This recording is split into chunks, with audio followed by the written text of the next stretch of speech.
नीति वचन अध्याय 5।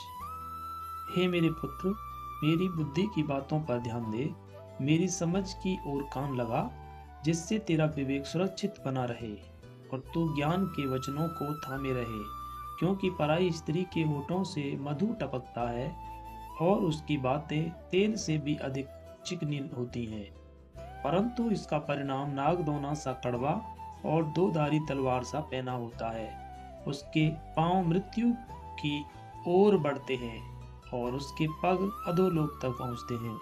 इसलिए उसे जीवन का समतर पथ नहीं मिल पाता।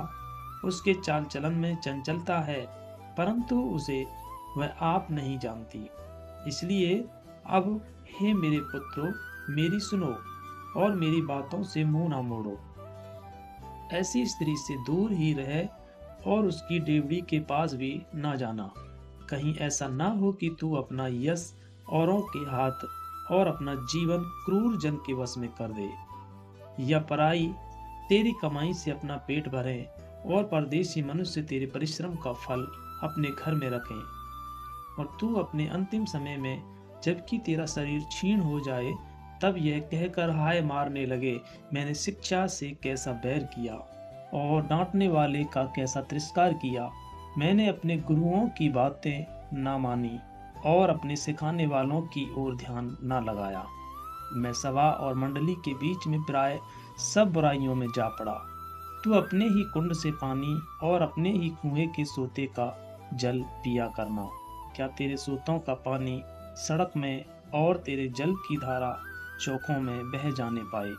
यह केवल तेरे ही लिए रहे और तेरे संग औरों के लिए ना हो। तेरा सोता धन्य रहे और अपनी जवानी की पत्नी के साथ आनंदित रहे। प्रिय हिरनी या सुंदर सांवरनी के समान उसके स्तन सर्वदा तुझे संतुष्ट रखें और उसी का प्रेम नित्य तुझे आकर्षित करता रहे। हे मेरे पुत्र, तू अपरिचित स्त्री पर क्यों मोहित हो और पराई को क्यों छाती से लगाए?